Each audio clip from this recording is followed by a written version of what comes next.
بسم اللہ الرحمن الرحیم۔ آپ کے بچے بھلے آپ سے پوچھیں یا نہ پوچھیں، آپ انہیں یہ ضرور بتایا کیجئے کہ ہم فلسطین سے اس لیے محبت کرتے ہیں کہ یہ فلسطین انبیاء علیہ السلام کا مسکن اور سرزمین رہی ہے۔ حضرت ابراہیم علیہ السلام نے فلسطین کی طرف ہجرت فرمائی تھی۔ اللہ تعالیٰ و تبارک نے حضرت لوط علیہ السلام کو اس عذاب سے نجات دی جو ان کی قوم پر اسی جگہ پر نازل ہوا تھا۔ ہم فلسطین سے اسی لیے محبت کرتے ہیں کہ حضرت داؤد علیہ السلام نے اسی سرزمین پر سکونت رکھی اور یہیں اپنا ایک محراب بھی تعمیر فرمایا۔ ہم فلسطین سے اس لیے محبت کرتے ہیں کہ حضرت سلیمان علیہ السلام اسی ملک میں بیٹھ کر ساری دنیا پر حکومت فرمایا کرتے تھے۔ ہم فلسطین سے اسی لیے محبت کرتے ہیں کیونکہ چیونٹی کا وہ مشہور قصہ جس میں ایک چیونٹی نے اپنی باقی ساتھیوں سے کہا تھا، اے چیونٹیوں اپنی بلوں میں گھس جاؤ، یہیں اس ملک میں واقع اسکلان شہر کی ایک وادی میں پیش آیا تھا جس کا نام بعد میں وادی النمل چیونٹیوں کی وادی رکھ دیا گیا تھا۔ کیوں نہ میں اپنے فلسطین سے پیار کروں۔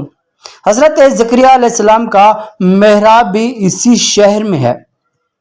حضرت موسیٰ علیہ السلام نے اسی ملک کے بارے میں اپنے ساتھیوں سے کہا تھا کہ اس مقدس شہر میں داخل ہو جاؤ۔ انہوں نے اس شہر کو مقدس اور اس شہر کے شرک سے پاک ہونے اور انبیاء علیہ السلام کا مسکن ہونے کی وجہ سے کہا تھا۔ کیوں نہ میں فلسطین سے پیار کروں۔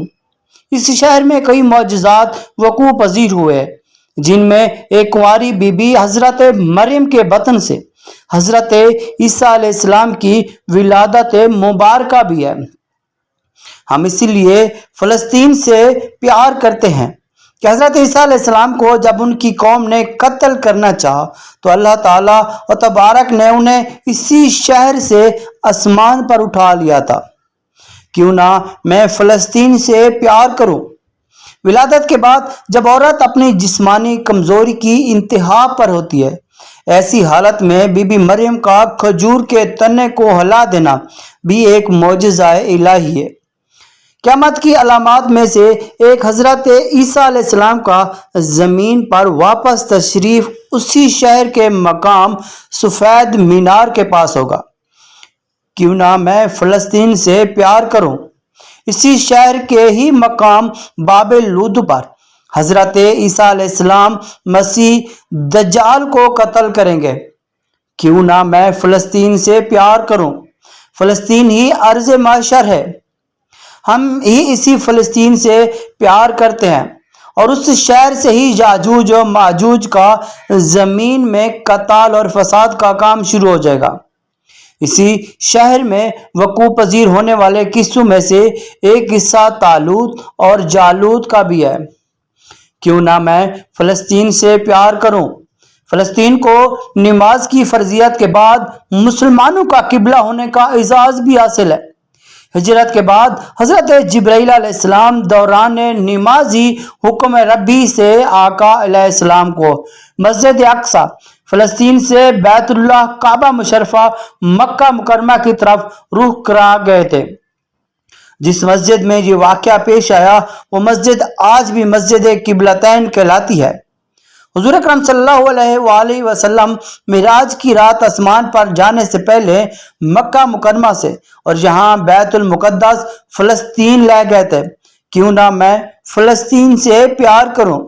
سرکار دو عالم صلی اللہ علیہ وآلہ وسلم کی اقتداء میں انبیاء علیہ السلام نے یہاں نماز ادا فرمائی اور اسی طرح فلسطین ایک بار پھر سارے انبیاء کا مسکن بن گیا۔ کیوں نہ میں فلسطین سے پیار کروں۔ سیدنا ابو ذر رضی اللہ تعالیٰ عنہ کہتے ہیں کہ میں نے رسول اللہ صلی اللہ علیہ وآلہ وسلم سے عرض کیا، زمین پر سب سے پہلے مسجد کون سی بنے گی؟ تو آپ صلی اللہ علیہ وآلہ وسلم نے فرمایا مسجد الحرام یعنی خانہ کعبہ کو۔ میں نے عرض کیا کہ پھر کون سی مسجد بنائے گی؟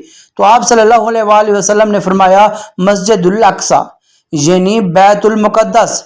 میں نے عرض کیا ان دونوں کے درمیان کتنا فاصلہ تھا؟ آپ صلی اللہ علیہ وآلہ وسلم نے فرمایا 40 برس کا۔ اور تو جہاں بھی نماز کا وقت پا لے وہیں نماز ادا کر لے، پر وہ مسجد ہی ہے۔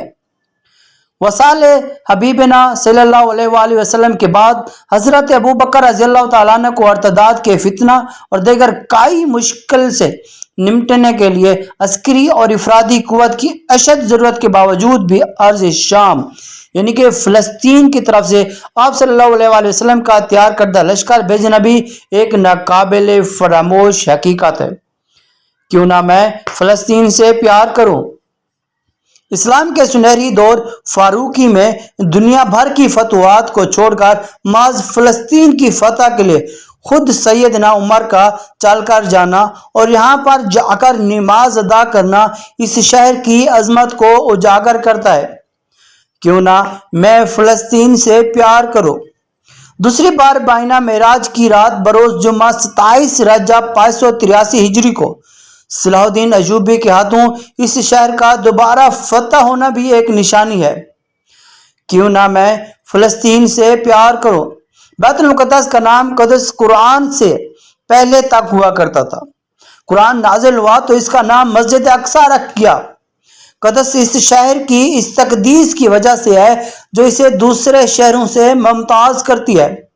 اس شہر کے حصول اور اسے رومیوں کے جبر اور استبداد سے بچانے کے لیے 5000 سے زیادہ صحابہ کرام رضوان اللہ علیہ اجمعین نے جام شہادت نوش کیا، اور شہادت کا باب آج تک بند نہیں ہوا، سلسلہ ابھی تک چل رہا ہے، اور یہ شہر اسی طرح شہیدوں کا شہر ہے۔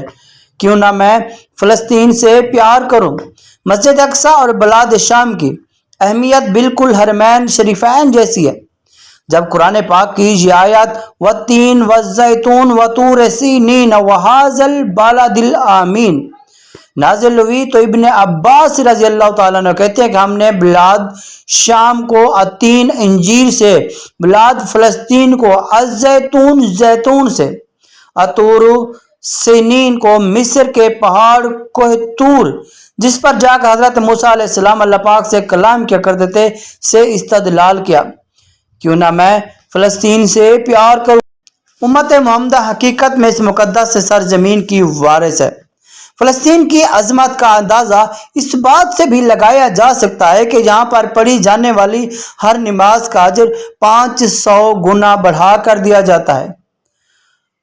ہمارے آپ لوگوں سے گزارش ہے کہ آپ کے بچے بھلے آپ سے پوچھیں یا نہ پوچھیں، آپ نے یہ ضرور بتا دیجیے گا کہ ہم فلسطین سے اسی لیے محبت کرتے ہیں۔ اگر یہ ویڈیو اچھی لگی ہے تو اس کو شیئر ضرور کرنا، اور اگر آپ نئے ہیں تو ہمارے چینل کو لائک کرنا، سبسکرائب کرنا، تاکہ آپ کو اسلامک ویڈیوز اور بھی ملتی رہیں۔ اللہ حافظ۔